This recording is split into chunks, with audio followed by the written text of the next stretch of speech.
What up mga kahombre ko dyan? Makagago, what's up? May na naman niya pala ulito. Marami ang nag-message sa akin ngayon. Halos mga 1,000 na messages ang na-receive ko ngayon lang para i-video ko tong argue na to. Marami ang hindi naniniwala sa akin noon. Masaklap lang at masakit sa akin na kahit katotohanan sinasabi ko, walang nakikinig sa akin. Akala nila lagi lang ako naninira ng tao. Pero nakita naman siguro ng mga kahombre ko yung totoong sumusuporta sa akin. Na itong si Mitch, malala na to. San ka nakakita ng GF na ganyan? Walang kapake-pakialam sa BF niyang mawawalan na ng buhay. Ganyan ka ba, Mitch? Bitch, pinalaki ng magulang mo. Nasa na respeto mo?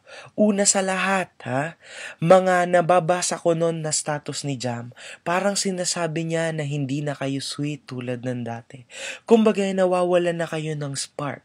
Tas may kumakalat pa na issue mo kasama yung si Neo Domingo na kayo raw, di ba?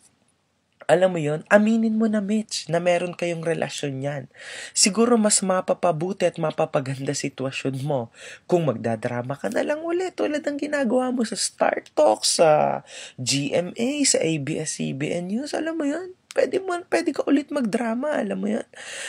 Gamuhitin mo ulit na nalungkot ka, na nawala ang BF mo, na kailangan mo ng someone upang mag-move on, na wala nang kumakamot sa nangangati mong monay. Ang pinakamalupit pa dyan, Mitch, bago mamatay si Jam, dun sa bago siya mamatay, nag-video ka pa na kumakanta ka kasama yung isa lagubang mong friend.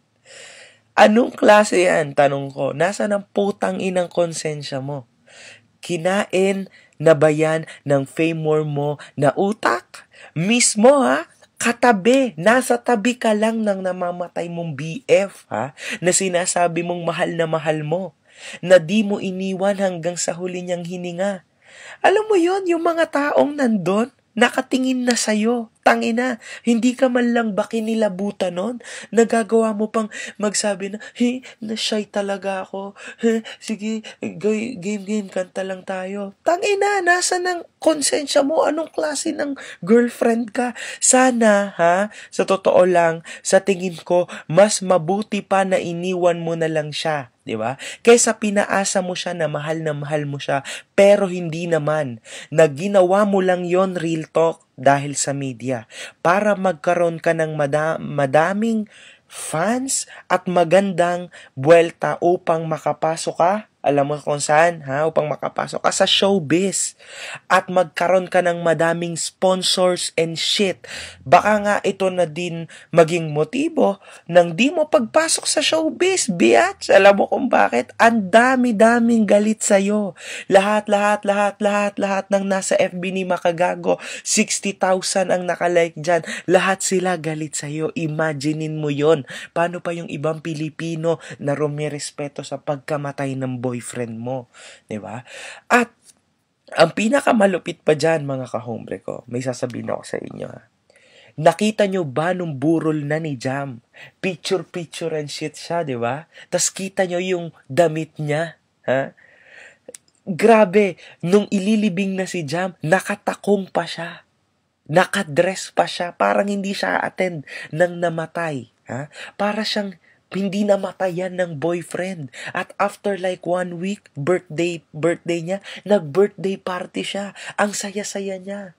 Grabe, kakaiba na to, mga kahombre ko. Hindi ako makapaniwala dyan, man. Alam nyo pa, mga kahombre ko, nakita nyo rin na gusto niya pang ipalipat yung mga likers ng Jamich fan page sa fan page niyang Mitch lang.